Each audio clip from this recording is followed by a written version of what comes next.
thamani kubwa sana aliyopewa na huyu. Kwa hiyo yeye anaona huku bora kuliko huku kwa hawa wanaoambiwa wana imani, wanamwamini Mungu. Fa innal izzata lillahi jamia, kama wanatafuta utukufu basi utukufu wote uko kwa Allah. Akitaka Mungu kumpa mtu utukufu anampa tu mahala popote.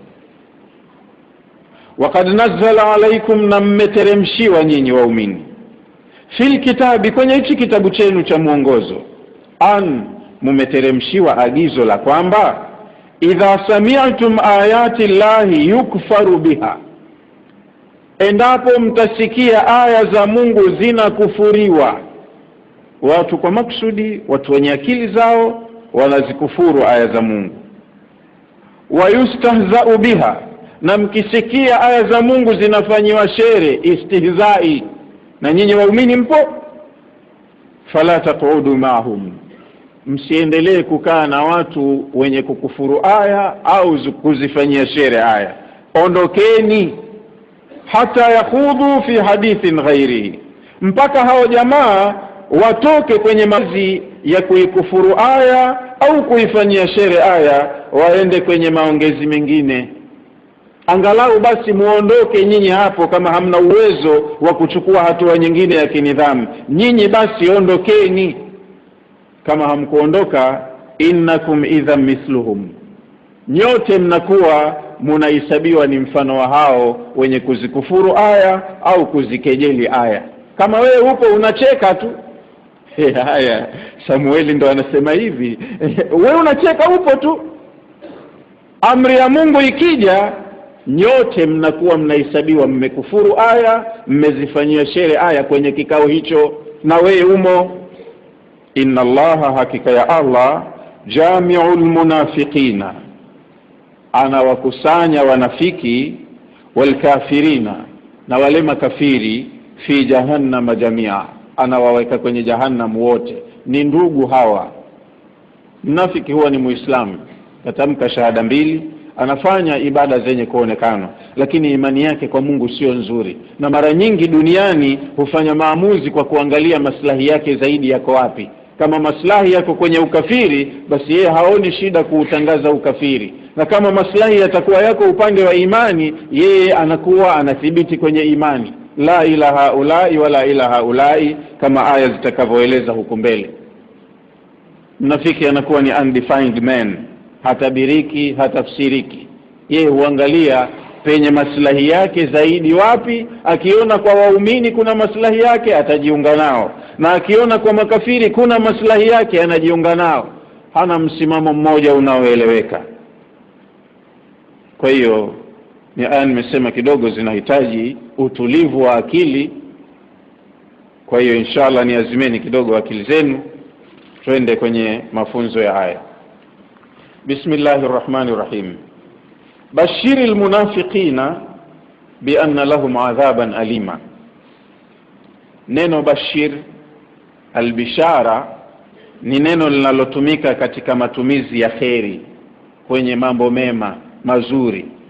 Bishara huwa ni habari ya furaha nzuri. Kama unabashiriwa umepanda cheo au utapanda cheo, unabashiriwa wewe umefuzu mtihani, mambo kama haya ya mazuri mazuri ndio linatumika neno bishara. Na kama linatumika kwa ubaya, kwenye uovu, inakuwa ni indhari. Bashir maana mpe mtu habari njema yenye kufurahisha, yenye matumaini. Na andhir, onya, muonye mtu kwamba kakabiliwa na shari na matatizo asipoangalia.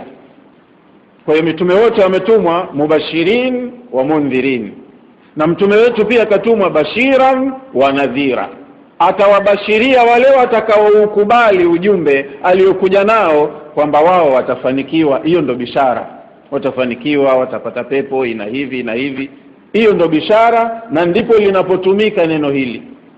Lakini pia anaambiwa nadhiran, anawaonya wale watakaoukataa ujumbe aliokuja nao, anawapata hadhari mapema, bwana nyinyi hamna mwisho mwema, mtaharibikiwa, mtakwenda kwenye moto, una hili.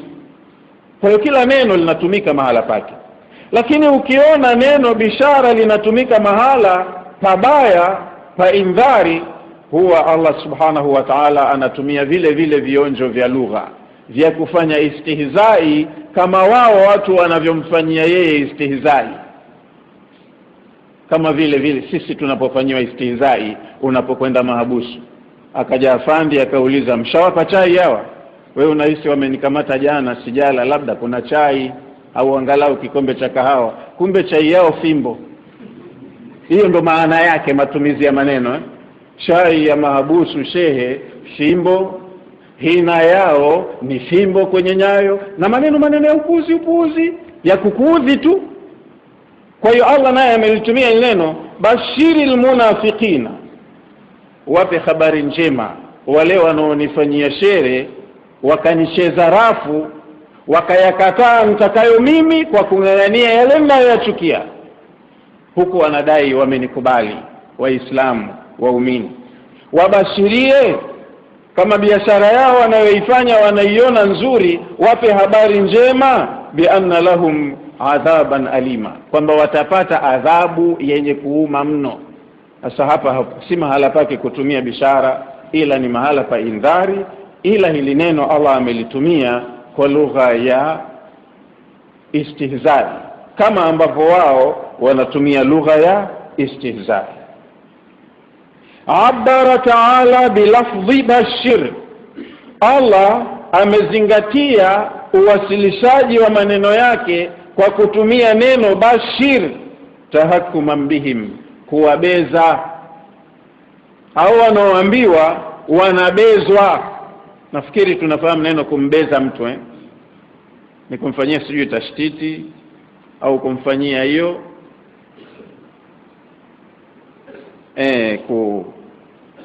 mnafahamu kumbeza mtu. Yani akhbir ya Muhammad, Mwenyezi Mungu anamwambia mtume wake, hebu toa habari ewe Muhammad, akhbiril munafiqina, wajulishe wanafiki, biadhabi nari, kwamba huku wameandaliwa adhabu ya moto, tena al-alim, inauma. Adhabu yenyewe ni mbaya, kali, inauma, machungu yake makubwa. Katika suratul Hashri Allah subhanahu wa ta'ala amesema, katumia lugha ya kutuelimisha kwamba unafiki na ukafiri ni kitu kimoja. Tofauti yake ni ndogo tu, ni kwamba mnafiki ni mtu anayedhihirisha zuri nje, lakini ndani yake kaficha baya. Kafiri yeye anakuwa muwazi, ule ukafiri wake huutangaza moja kwa moja, anasema hata mimi Mungu wenu simkubali, najua yupo lakini sitaki anayoyataka. Haoni aibu kafiri kuexpose msimamo wake. Kwa hiyo huyu aliyewazi ndo anakuwa kafir. Lakini mtu anakuwa anajificha yeye kwa sura ya nje, anataka ajipambe aonekane mzuri, lakini ndani ya moyo wake ni kinyume na vile anavyojionyesha, ndo anakuwa anaitwa mnafiki. Sasa Allah amesema ya kwamba alam tara ila alladhina nafaku, anamwambia mtume wake, huwaoni hawa watu ambao wamefanya unafiki, wanadhihirisha imani mbele yako na mbele ya Waislamu, lakini nyoyoni mwao wameficha ukafiri. Ule ukafiri, na makafiri ndo rafiki zao, ukafiri ndo mila yao, ndo wanaoupenda zaidi. Hasa mtume anapewa taaluma ya kujua, pamoja na kwamba yeye ni kiongozi, kakubalika na walio wengi, wanamheshimu na kumtii, lakini elimu hii itamjulisha yeye kama kiongozi kujua ndani ya kundi la watu walioko mbele yako, wanaosema wamekuamini, wanakuheshimu na kukujali, hawako sawa. Wengine ndio, lakini wamo wengine humu sura ya dhahiri wanaonekana hivyo, lakini kwa siri sio wako.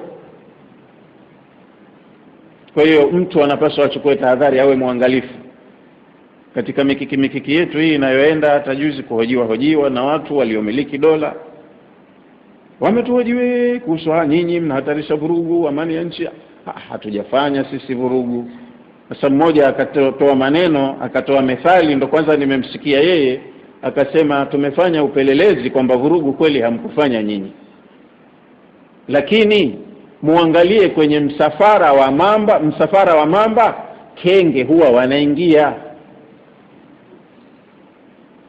maana ndiyo uamsho wamefanya muhadhara, vurugu imetokea, lakini watu wakaenda wakavamia baa, takbiri, mtu anafunzwa chupa anakunywa. Sasa huyu uamsho? Na kweli picha zipo, watu wamechukua. Hamza, katika uamsho hamna watu wa aina hii wanakunywa pombe wala wanaouza pombe kwamba wamechukua wameenda kuuza. Ingekuwa uamsho wangechukua zile kreti kwa uchungu wao biashara hii wakazivunja, wangeambiwa. Lakini mtu anachukua kreti anakimbia nayo, alafu anakwenda kujipongeza, anafua takbir. Unaona mambo jamii, tunasoma jamii ilivyo, jamii inavyokuwa. Sasa wewe una watu wengi, ndio wote ndio? Hapana, sio wote kuwa ndio.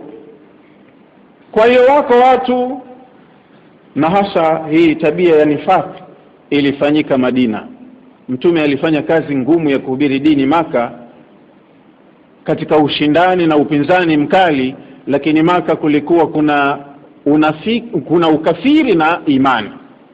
Aliyekuwa kafiri haoni aibu yeye wala muhali kutangaza msimamo wake hadharani, mimi Mungu wenu na dini yenu sikubaliani nayo.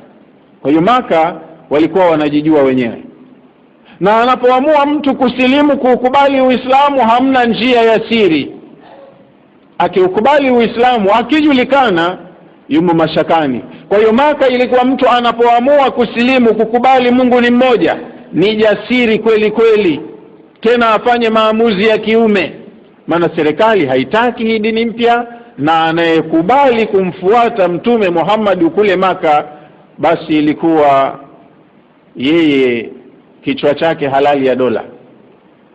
Kwa hiyo mtu anapoamua mimi nimeridhika na hoja za huyu Muhammad, Mungu ni mmoja, nakubali kwamba Lata, Uzza, Manata sio waungu ambao ndio miungu ya dola, alikuwa mtu jasiri kweli kusilimu wakati ule.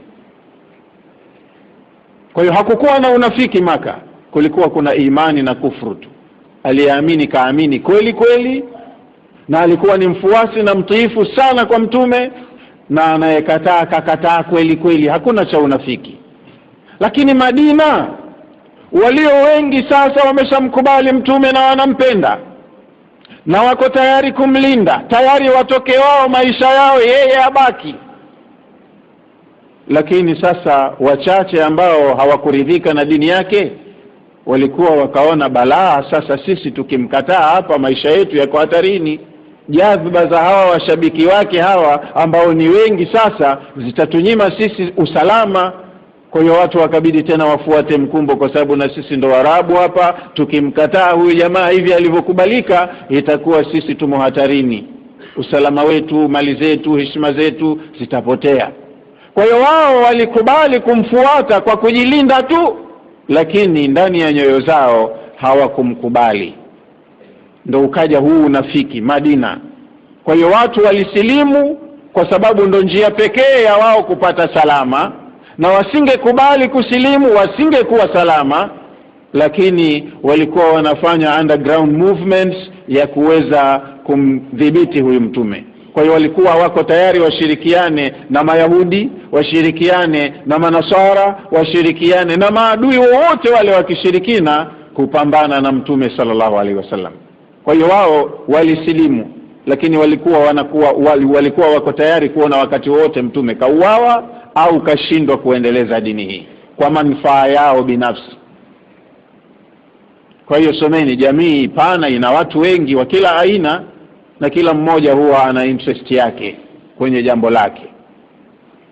Kwa hiyo Mwenyezi Mungu akamfundisha mtume wake kwa kumwambia kwamba alam tara ila alladhina nafaqu, huwaoni hawa watu walioficha dhamira zao na wakadhihirisha Uislamu, yakuluna liikhwanihim alladhina kafaru, wanapokutana na hawa ndugu zao makafiri huwa wanawaambia,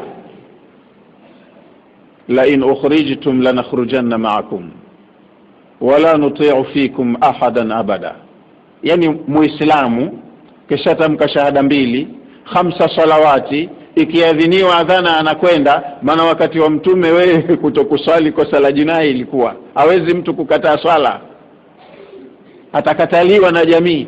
Kwa hiyo ikiadhiniwa yumo msikitini.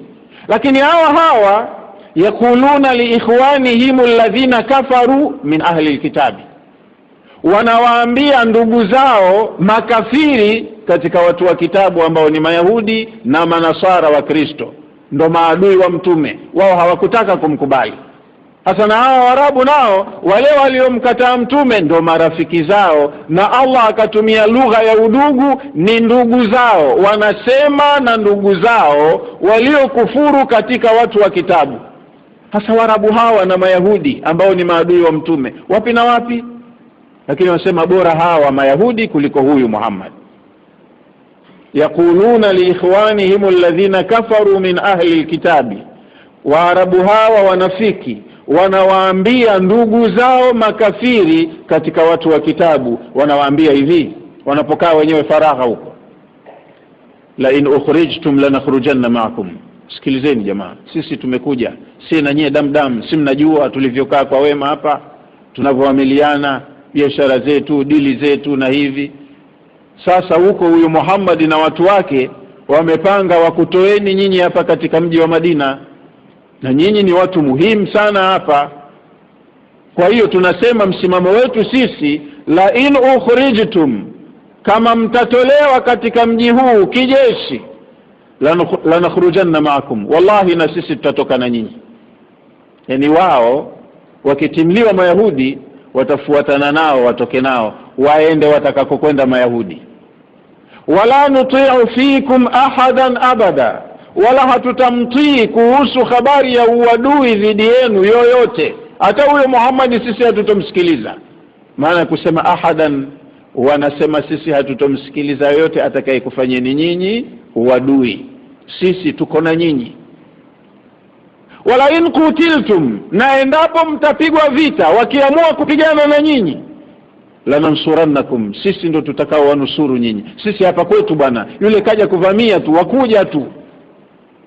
Naona mashaka hayo wanajisifia uzalendo. Sisi hapa kwetu, wakiamua Muhammad na watu wake kukupigeni, sisi ndo tutakao wanusuru. Haliwafiki nyinyi baya lolote hapa, madam sisi tupo, watu wa mji. Wallahu yashhadu innahum lakadhibun, Allah anashuhudia kwamba hawa ni waongo, wallahi waongo.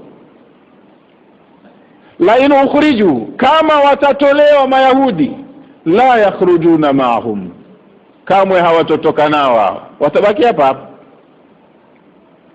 Wala in kutilu, na kama watapigwa vita kijeshi, la yansurunahum, kamwe hawatosimama kuwatetea au kuwanusuru. Wala in nasaruhum, na tuseme wawe na ujasiri, wajitokeze waseme sisi tunawalinda hawa, tunawahifadhi hawa, wewe mtume wa Mungu usiwapige, la yawalluna al-adbara, watashindwa mapambano, watakimbia tu. Thumma la yunsarun, halafu wao ndo balaa litakapowazukia na hawatopata wa kuwanusuru. Alimradi Allah amepanga udugu kati ya wanafiki na makafiri. Kwa hiyo mahala katika jamii yoyote ile kuna msongamano wa mawazo, watu huwa hawawi na mawazo mamoja. Hata nyinyi mnadai heshima ya pamoja ya jamii yenu, watatokea wengine wasema maslahi yao wao yamo kule katika kudhalilishwa kwa wengi, wao ndo wana maslahi. Kwa hiyo wanatetea maslahi yao kidogo kuliko maslahi ya wengi. Kwa hiyo mtume alipewa knowledge hiyo, ajue kuwa pamoja na kuwa yeye ni kiongozi kakubalika, lakini wako wengi wamemkubali, watampa ushirikiano, ila asijisahau wako hata kama ni wachache ambao hawatomkubali na hawawezi kumpa ushirikiano. Na mara nyingi watu kama hawa ndo wanakuwa wale marei, wana nguvu japo kuwa wako kidogo. Alladhina ghalabu ala amrihim, mara nyingi wanakuwa na uwezo mkubwa, wana influence kubwa. Bashiril munafiqina, wape habari njema wanafiki, bi anna lahum adhaban alima, kwamba ipo kwa ajili yao adhabu yenye machungu makubwa. Ndio wepi hawa? Alladhina, hawa ni watu ambao yattakhidhuna alkafirina awliyaa min duni almu'minin, ingawaje wao ni waislamu lakini wanaprefer wale makafiri kuwa ndio viongozi wao kuliko waumini wenzao. Wao wenyewe hawako firm kwenye imani yao, na hata kama kwenye community yao wako watu wenye imani yao vizuri, imani ya wenye imani haiwashughulishi wao kwa maslahi yao. Hata kwa makafiri wanasema mpembejee kafiri upate muradi wako, ni msemo maarufu kwa hapa kwetu visiwani. Kwa hiyo wanampembejea kafiri mradi wao wapate muradi wao tu, hawachungi linyooke la Mungu, maslahi yao tu yakae sawa. Ulaika, watu hawa, humul ladhina, hawa ni watu ambao yuwaluna alkafirin, wanawapa wilaya, utawala, ujuu, madaraka ya maamuzi, wanawapa alkafirina, makafiri. wayatakhadharuna awanan wa ansaran, na huwa wanawafanya hawa makafiri ndio wasaidizi wao, ndio watakaowapa nusra wakafikia malengo yao. Ni kutokana na watu wasio na nia nzuri kwa Mungu wala kwa waumini. Lima yatawahamunahu fihim, wanatafuta msaada na nusra kwa yale mambo ambayo wanayatuhumu kwao. Yani kwa mfano kesi ya hapa kwetu, tunajua kwamba kiitikadi tuko katika imani, baina ya imani na kufuru, kama ilivyo kwenye aya ya 2 sura Taghabun.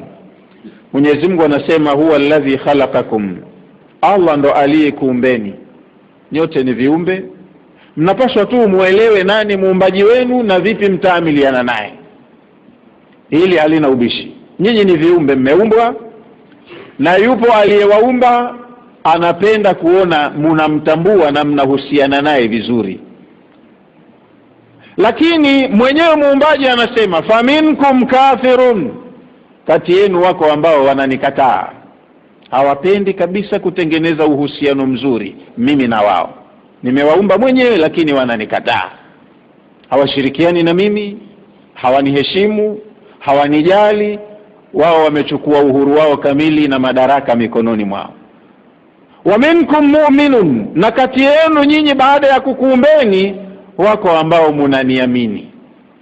Kwa hiyo wako kati yenu munanikufuru na wako kati yenu munaniamini. Muumbaji anasema hivi, wallahu bima ta'maluna basir. Lakini whatever the case may be, vyovyote itakavyokuwa, nyinyi mko hapo duniani kwa muda mfupi, ni kwa kuangaliwa tu matokeo yenu. Allah anajua na anaona nini mnafanya. Kwa hiyo iko siku kwake mtarudi, ndio siku atakapofanya maamuzi.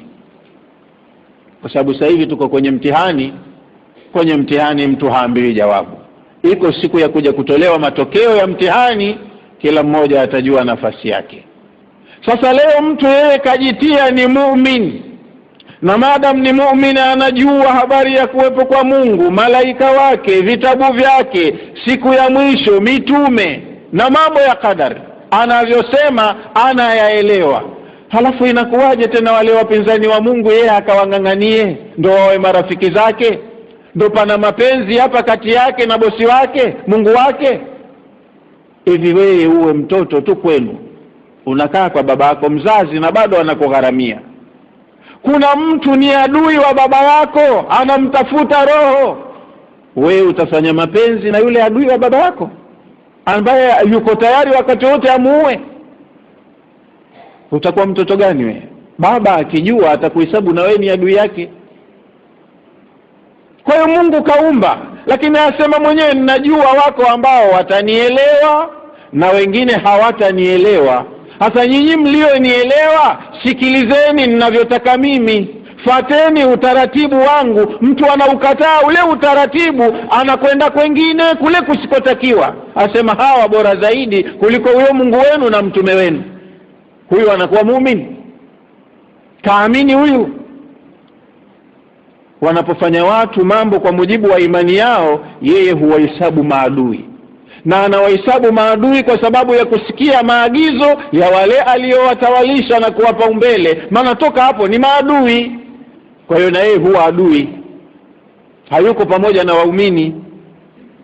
Kwa hiyo anatafuta nusra, anatafuta msaada kwa wale maadui wa Mungu, maadui wa mtume na maadui wa waumini. Kwa hiyo lolote lile wanalotuhumiwa waumini, na yeye huwa yumo katika kuwatuhumu waumini. Lolote tusi watakalotukanwa waumini, na yeye yumo kabeba bendera kuwatukana waumini, ingawaje na yeye husema muumini vile vile. Huyu ndiye anakuwa ndiye. Ni haya hizo, si maneno yangu, ndo yameandikwa hapa. min alquwwati lima yatawahamunahu fihi min alquwwa wa yatrukuna wilayata almu'minin, wanakuwa wakanyenyekea kutaka msaada, nusra, himaya kwa makafiri, kwa kile wanachokituhumu wao hawa wanafiki, kwamba hawa makafiri ndio wenye nguvu, ndio wenye uwezo, ndio wanaojua mambo yao ndio sahihi. Wayaturukuna wilayata almu'minin, wanaacha uongozi wa waumini wenzao. Kwa hiyo ndio mfano huo wa Madina, watu wamekinai kwa hoja kwamba Mungu ni mmoja, na wakakinai kwa hoja kwamba Muhammad ni mtume wa Mwenyezi Mungu. Kwa hiyo waliridhika, wakakubali kumheshimu na kumtii. Kumbe wengine umo wakamuona hana maana, ni fisadi mkubwa, ni mpinga maendeleo yao, wakataka nusura, msaada na mashirikiano kutoka kwa maadui wa huyu Muhammad, ingawaje wao wamesema wamemkubali. Kwa hiyo ndo nifaq. wa minan nasi man yaqulu amanna billahi wa bil yawmil akhir wama hum bimu'minin yukhadi'una Allah walladhina amanu wama yakhda'una illa anfusahum wama yash'urun fi qulubihim maradun fazadahum Allahu marada walahum adhabun alimun bima kanu yakdhibun. wa idha qila lahum la tufsidu fil ardi qalu innama nahnu muslihun. Huwa shindi kwa hoja shekhe. Ukiwaambia mnachokifanya sicho, mnaharibu, wasema sisi ndo tunaotengeneza. Wao ndo wanatengeneza, walichofanya ni sawa. Wewe utasema kwa kuzingatia mafunzo ya aya, hadithi ya mtume, yeye haelewi chochote kuhusu hayo, ananukuu vifungu vinavyotoka kwa hao mabosi wake, hivyo ndo sahihi na ndo sawa kuliko aya na hadithi. wa idha qila lahum aminu kama amana an-nas, ukiwaambia hebu tengenezeni imani zenu kama walivyo na imani wale waumini wa kweli, kuweni na msimamo kwenye imani yenu. Tumesoma jana habari ya msimamo, kunu qawamina bilqisti, kunu qawamina lillahi shuhada walau ala anfusikum. Wao hawaelewi habari hizi. Aminini kama walivyoamini watu, wanatukana, wanasema anu'minu kama amana sufahau, hivyo sisi tukawe na imani kama ya wale wapumbavu. Watu wenye imani nzuri kwa Mungu, kwa wao wapumbavu, lakini bado na wao wanasema ni waumini. Basi mwenyewe ndio uelewe hiyo habari, mchanganyiko wa mawazo ya watu, idea zao, opinion zao, malengo yao katika jamii haviwi sawa. Sasa Allah anauliza mwenyewe, ayabtaghuna indahumul izza, hivi ndo huwa wanatafuta hadhi, nguvu, madaraka kwa hawa watu makafiri? Ndo wamewaona hawa wako juu zaidi, wanajua zaidi, wana maendeleo na maslahi zaidi kuliko waliopangiwa na Mola wao? Ndo bora wamkufuru Mungu kwa kutafuta heshima ya hawa wapuuzi? Ayabtaghuna indahumul izza, yani ayatlubuna, wanatafuta watu hawa bimuwalati al-kuffari, kule kuridhika kwao kutawaliwa na makafiri, wanatafuta kwa kutawaliwa kule alquwwata alghalaba, wanatafuta nguvu za kushinda kwenye malengo yao. mimi hapa ni ofisa wa nini, mimi mkurugenzi wa nini, mimi nina digrii ngapi.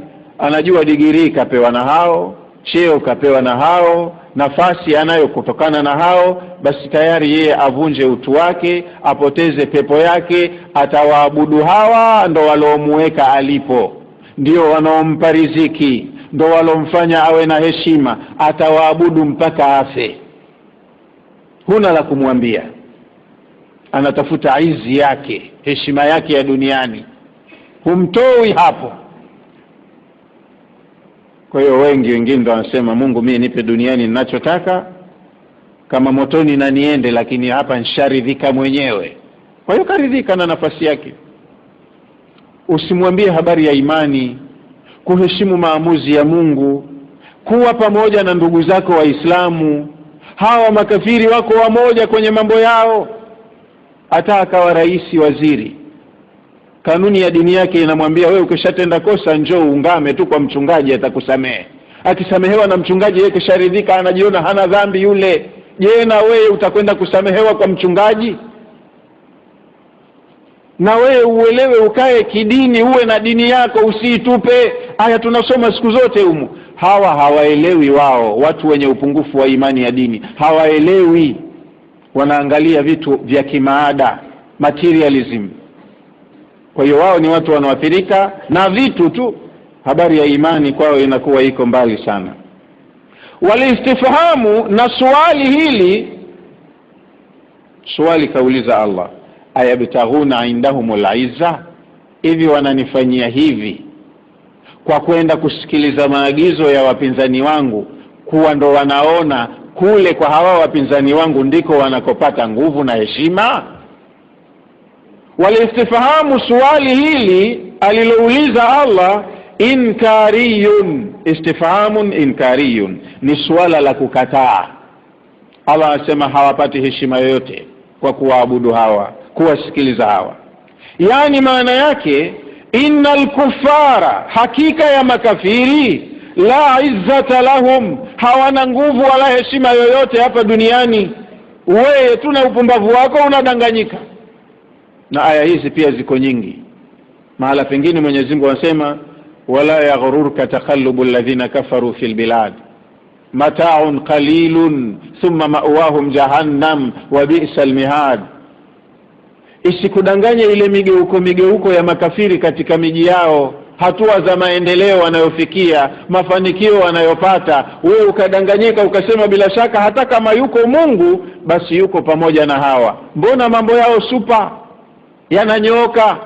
Kwa hiyo wewe ukaacha imani yako, ukauza utu wako, ukasema kumbe mafanikio yako huku, ukawafuata. Yasikudanganye hayo, Mungu hawa anawalipa kabisa, akhera hawana kitu hawa. Mataun qalilun, ni vijistarehe vya muda mfupi tu amepewa huyu, kesho kutwa anaondoka huyu. Akishaondoka hana heshima tena, hana mali tena, hana utu tena. Wewe unayataraji aliyoko kwa Mungu ambayo yeye hayataraji huyu. Kwa hiyo huyu hana heshima, huyu hana nafasi, huyu hana nguvu kama unavyofikiria. Usijidanganye ukajipotezea hadafu yako, lengo lako. Laisa lahum izzatun, hawa hawana nguvu makafiri kama unavyoona wewe. Fakaifa yubtagha minhum, basi kwa nini hiyo nguvu au hiyo heshima itafutwe kwao wakati wao wenyewe hawanayo? Hivi wewe ukimtii Mungu wako hawezi kukupa heshima? Katika sura ya 7 Allah subhanahu wa ta'ala amesema, watlu alaihim naba alladhi atainahu ayatina fansalakha minha faatba'ahu ash-shaytanu fakana min al-ghawin. Ewe mtume wetu Muhammad, wasomee watu wako habari ya mtu ambaye tulimpa aya zetu. Alikuwa ni Muislamu mzuri, mcha Mungu, dua yake yakiomba inakubaliwa, kakihifadhi kitabu cha wakati wake cha mtume aliyekuwepo. Ni mtu ambaye alikuwa ana hadhi na heshima kubwa. Faatba'ahu ash-shaytanu, shaytani akamfuata huyo mtu, akamdanganya, akamzaini. Fakana min al-ghawin, hatimaye na yeye pamoja na ushehe wake akawa ni katika watu waliopotea njia. Walidanganywa na shaitani, akadanganyika, akapotea. Pamoja na aya alizokuwa nazo, pamoja na kukubaliwa dua zake, aliporegeza masharti imani yake ikaruka kama anavoruka ndege, hiyo ikaondoka. Fakana minal ghawin, yeye shekhi akawa ni katika watu waliopotea. Sasa Allah anasema kama alifanya aliyoyafanya kwa kutafuta heshima kwa watu, hiyo heshima kwa watu hakuipata na akapata ghadhabu za Mwenyezi Mungu.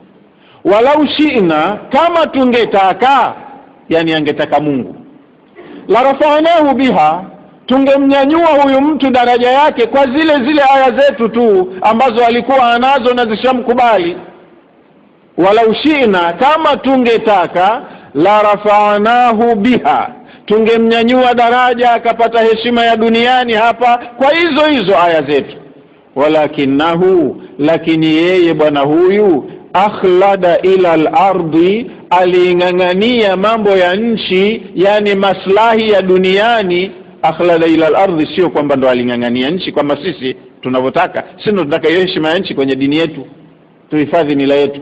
Lakini yeye huyu aliangalia maslahi, manufaa ambayo watu wa ardhini wanayapigania, wanayangangania. Watu wana nyumba za ghorofa na wewe ukataka uwe na nyumba ya ghorofa, lakini kimsingi uwezo wa kuijenga nyumba ya ghorofa huna. Ukapiga mahesabu, kwa nini fulani aipate na mimi nisiipate, na tumesoma wote. Sasa hiyo kwani hoja? Naweza mkasoma wote darasa moja, tena wewe ukawa hodari zaidi, ukaenda mpaka chuo kikuu, ukarudi masikini. Mwenzako akakatisha njiani, hakumaliza masomo, kawa tajiri. Sasa huwezi kusema madam yeye anazo na mimi lazima niwe nazo. Hawashindani watu kwa namna hiyo. Kuna watu wana degree za uchumi humu, nyumba ya kukaa hawana, wanapanga, na ndio wanaitwa profesa wa uchumi. Wengine wamekimbia darasa la 8 lakini ni multimillionaire. Kufanya stock checking ya mali zao, wanawaajiri hao wasomi wa uchumi, ndo wanawatuma. Ndio Mungu alivyopanga. Usinganganize jambo kama unavyotaka wewe, lazima iwe hivyo. Kwa hiyo Allah anasema walau shi'na, kama tungetaka, la rafa'nahu biha, huyu mtu tungemnyanyua hadhi ya duniani kwa hizo aya zetu, tungetaka.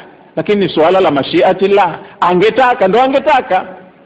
Walakinahu, lakini yeye, akhlada ila al-ardi, alingangania ardhi, akataka mafanikio ya duniani hapa ardhini. Wataba hawahu, na aliyataka hayo mafanikio ya ardhini kwa kutegemea matamanio yake, sio maelekezo yetu. Famathaluhu kamathalil kalbi, mfano wake mtu huyu na mwingine aliye kama huyu ni kama mfano wa mbwa. In tahmil alayhi yalhas, wewe ukimkaripia atatoa ulimi nje, au tatrukuhu yalhas, au ukimwacha hivi hivi yeye atatoa ulimi nje. Dhalika mathalu alladhina kadhabu biayatina, huu ni mfano wa watu ambao wamekadhibisha aya zetu. Wakanu anfusahum yazlimun, na walikuwa wanadhulumu nafsi zao. Kadhulumu nafsi yake kwa kusikiliza maagizo ya wakubwa wa nchi. Kisa hiki tunaambiwa historia yake kilitokezea wakati wa Mtume Musa alayhi salam. Mtume Musa alikuwa na kipindi cha kutangatanga na watu wake kwenye majangwa, halafu wakaambiwa basi nendeni katika nchi fulani, watu wake ni makafiri, Mwenyezi Mungu anakupeni nyie hiyo nchi, nendeni kwenye nchi hiyo, muwatawalie watu wake, mlete uadilifu, kwa sababu nyinyi mna dini, wale hawana dini. Hao watawala waliopo ni madhalimu, wanawadhulumu raia zao, raia wananungunika. Kwa hiyo nyinyi mnajua discipline, basi mkisimamia ile nchi, adabu itapatikana, watu kila mwenye haki atapata haki yake. Ndio maamuzi ya Mungu. Mungu humweka akamuondoa mtu, humpa mwingine ufalme, mwingine akamnyang'anya, mwingine kazaliwa, mwingine anakufa. Kwa hiyo alipanga Mwenyezi Mungu hayo mapinduzi baridi. Wakaleta hoja zao. Sasa Nabii Musa alayhi salam kaingia kwenye mji, na bila shaka mtume huwa anategemea msaada na mwongozo wa Mungu wake. Alipokuwa anaelekea kwenye mji fulani Nabii Musa, kwenye huo mji kulikuwa kuna mtu anasafiriwa sana kwamba ni mtu mcha Mungu, akiomba dua yake inakubaliwa. Wakubwa wa nchi hiyo waliposikia Musa na watu wake wanakuja na wakajua Musa atakuja kuleta mabadiliko, wakaona hatumwezi huyu Musa mtu wa dini kama hatukumtumia mtu wa dini. Ndio vile shoka halikati kama halijatiwa mpini, na mpini huwa ni mti. Kwa hiyo shoka lile la chuma peke yake haliwezi kukata mti mpaka kipande cha mti kipatikane kishirikishwe na shoka. Kwa hiyo jamii kuibomoa au kuijenga au kuibadilisha lazima upate influence ya wanajamii ile ile. Angalia yanayotokea tu Mashariki ya Kati.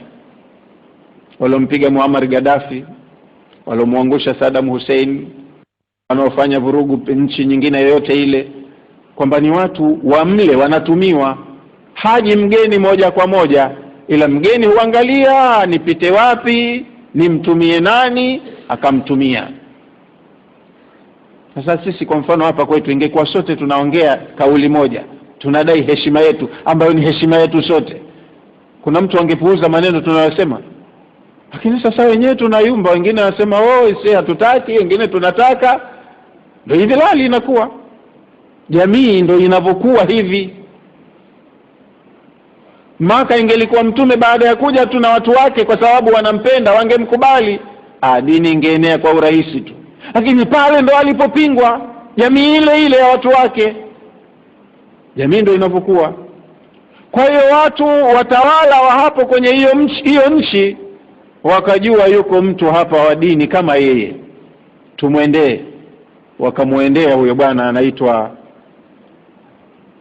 Balaam ibn Ba'ura. Wazee wa nchi unajua wakija hawaji, wanakuja na mkwala wa nguvu, magari hapo na defender na hivi, na mabosi huwa wanalindwa na silaha. Sasa wewe mtu shehe tu si utaogopa? Kwa hiyo wakaja wazee wakamwambia huyu bwana mwema, bwana kuna mtu anakuja Musa, na kweli ujio wake hautakuwa na salama kwetu. Tunaomba kwa sababu ya uwezo ulionao utuombee kwa Mungu wako amzuie huko. Sasa huyo Musa anakuja pale, katumwa na huyo Mungu ndo aje pale. Anatumwa mtu amuombe Mungu huyo amzuie Musa. Hebu wenyewe fanyeni picha ya haraka. Mtume Musa kaagizwa na Mungu yeye na watu wake na jeshi lake aje avamie nchi hii kwa amri ya Mungu. Ni wabaya watu wake. Wakubwa wa nchi hii wakajua huyu bwana hatumwezi, sasa tumtumie mtu wa Mungu amuombe huyo Mungu amzuie Musa. Sasa Mungu katoa agizo, kamwagiza mtumishi wake anatakiwa atumwe mtu mwingine, mtu wa Mungu vile vile, amuombe Mungu asitishe zoezi lake, amzuie yule Musa. Kazi ngumu shekhi. Maana mashekhe wanaweza wakatoka wakadai jambo la haki la dini, lakini watawala wakawatumia mashekhe wengine. Bwana sisi ndo tunakutazameni nyinyi bwana, nyinyi ndo watu wenye heshima kuliko wale, tushaurini basi tufanye nini, tuwadhibiti vipi? Wapigeni. Mashekhe wengine wasema wapigeni, au wamekhalifu amri ya Mungu mwenyewe, maana Mungu anasema atiullah wa rasulahu ulil amri. Waislamu gani wapigeni? Tushapigwa siku nyingi tena kwa kosa la kusali tu, na swala si jambo la serikali. Lakini katumiwa shekhe kasema hawa ni jaiz kuwapiga, tumeteswa Waislamu wengine wanateswa na Waislamu wengine. Kumbe kipo kitu cha kuwafanya Waislamu wakaongea kwa pamoja. Kwa nini hawaelewani? Tafuta mwenyewe jawabu. Yabtaghuna indahumul izza, wengine wanatafuta heshima kwa hawa wakubwa ambao ndo hawa ambao wao na Mungu hawana mahusiano mazuri. Ingekuwa sote tuna mahusiano na Mungu mazuri, tungejua kila mmoja kulinda heshima ya mwenziwe. Mtume wetu anasema kila Muislamu ni haramu kwa Muislamu mwenzake damu yake, heshima yake, mali yake. Kama tunayajali haya, kila mmoja angechunga heshima ya mwenziwe, mali ya mwenziwe na damu ya mwenziwe. Lakini kauli ya Muislamu mwenzio shekhe, tena shekhe, hivi karibuni wengine walikuwa wanatumiwa kwenye majukwaa wanatukana Waislamu wenzao. Wengine wanasema maneno japo yanakera ndio, lakini hawajamtukana mtu, lakini wengine wakatumiwa wanatukana wengine. Community, masomo hayo musome jamii inavyokuwa, watu hawawi wamoja kwa sababu malengo yao sio mamoja, wana malengo tofauti. Kwa hiyo habari ikawaje? Yule bwana kaendewa na watu wa dola, tuombee kwa Mungu wako Musa asije.